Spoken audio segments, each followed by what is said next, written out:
Dalid in the Maharal, Perik Beis. He explained that the first question they ask a person is, Nososu nosate be'emuna, based on the Pasuk. Did you deal honestly in business? So he says, what's the difference between a spiritual being and a physical being? A physical being is a composite. A spiritual being is not a composite. It is whatever it is. Let's say talk about the neshama. It's a spiritual entity. It's not made up of components. It's not made up of components. But a physical being is made up of parts. We're a composite, and we're also a composite in neshama, physical and spiritual. So we're a composite. Not only that, he says, as a human being, there's always interplay with other people. So there's always taking from others, legitimately taking. Right? That's just the nature of life. You interact with other people. I mean, even the act of procreation. A person can't be himself. If you want to have, you have a wife, there's an interaction. A malach, you're created for what you are, and whatever you are, you are. A person, neshama. After a person passes away, the neshama, what does it do? It's an independent, and it based on its accomplishment in this world, that's its relation with Hashem. That's the person's relation with Hashem. There's no interplay with others. Each neshama is independent of the other neshama. I mean, it creates a totality, but it's not a composite. Right? That's what the Maharal explained. So if a person takes something that he has no right to take, right? He acted dishonestly in business. So what is that? Even though you're a murkov, you're a composite, but factually you integrated into yourself something which was not permitted. That's what he said over here. Second column.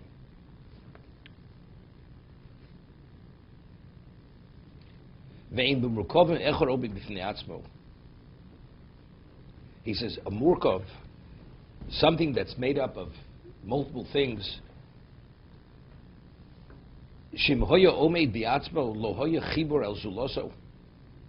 Right, they have no relevance to anything else. On anything to terrestrial beings, there's no pshitos. I mean, it's not just a pure entity of whatever that may be. When we speak tachton, we speak even the planets, right? Piece of rock, whatever it is, it's a composite. It's made up. A person engages in what? There's give and take. Why does the person engage in this interaction? Because what is the essence of the person? He's a murkov. You receive from others. It's interesting. I mean, even to function, you breathe, you eat. There's always an integration into the body, right? A malach exists because Hashem wills it should exist. But a human being or any physical, you have to take initiative to maintain yourself. So there's always, right? It's not independent of anything else. The whole idea of being needy. A human being is needy. Any physical being is needy. But when he speaks tachtonim, he's not always talking about the human being. He's speaking about anything which is part of the terrestrial level. As I said, I mean, the moon, piece of rock, or the plant, the rock. If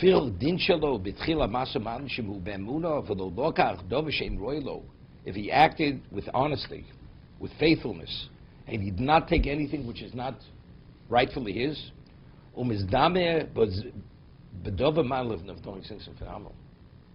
as much as we're a murkov, but if you did not take something which was not rightfully yours, so therefore that posture is of a nivdo, of a spiritual being.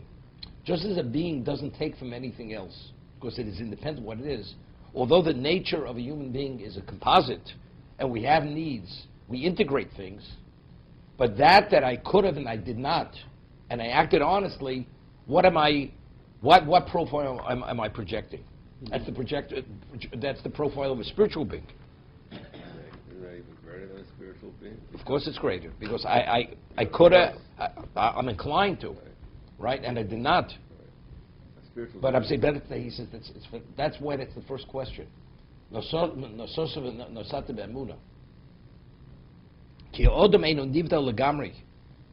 mean, in terms of a neshama or a nivdo, right? Our souls are spiritual.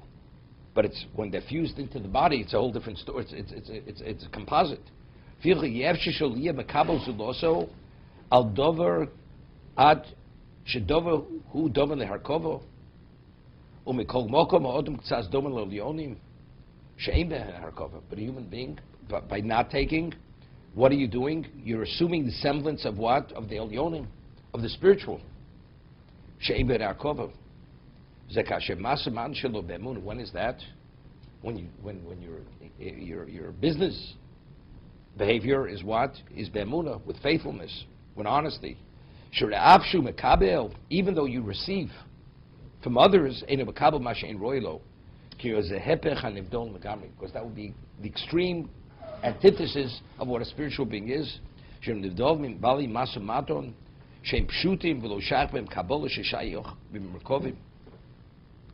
Just thinking. I mean, they say the pshat. You know, Shlomo says, "Soni matonas yichya." One who despises gift, he will live. So what the way he explained is, Hashem is a no sin, it's not a makabel. The whole idea is mahu afato. If you emulate Hashem, so if you want to assume His posture, just as Hashem gives and He doesn't receive. So if you assume that posture, you give and you don't receive, that creates a commonality with Hashem. That's the way they explain the pasuk in Mishlei. Soni matoras yichya. Atem aveikim Hashem elkeim chaim kulchem hayom. So the more you assume His posture, the more relevance you have that you could cleave to Him, right? To be dovik, ubel tidbok. Would you say, Rabbi, when you do it to Hashem, to the person that you're public with, that Hashem does receive glory? But it's not for Him. That's for you. Hashem, by glorifying God, Hashem has no needs. He has no needs. When you acknowledge Him to that degree, then that makes you worthy. If you're willing to give it all up for Him, that's a negation of yourself. Therefore, you have relevance to Him. That means now you're qualified to have that relationship. What's a relationship? Relationship doesn't come for nothing. No. But even in a relationship between two people, if you invest in a relationship, then you have a relationship. You don't invest and you want to have it. What do you have a right to that special relationship? So if you're willing to sacrifice and even die for it, so that's the ultimate price you paid for that relationship. That shows the dedication.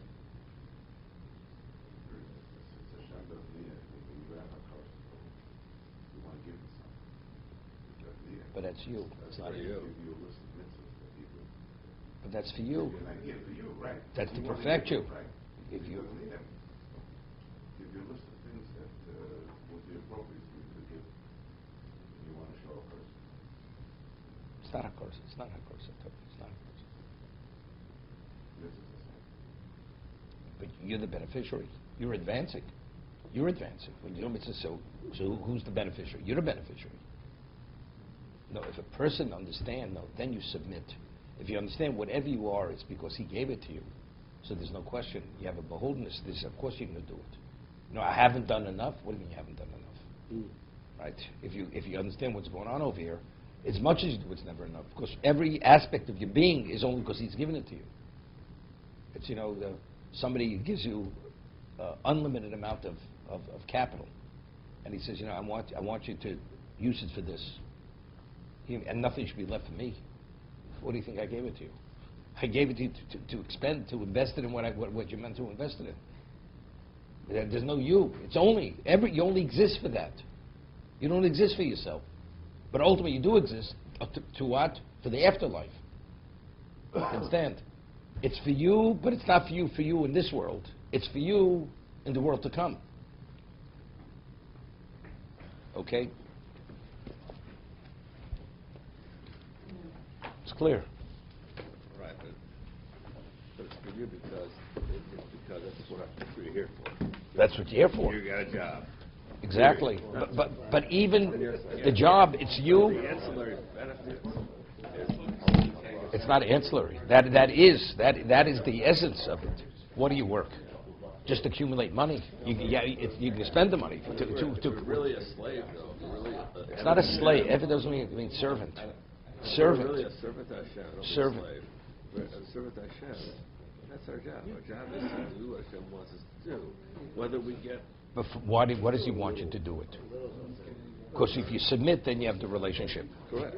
But you're the beneficiary. He has nothing from it.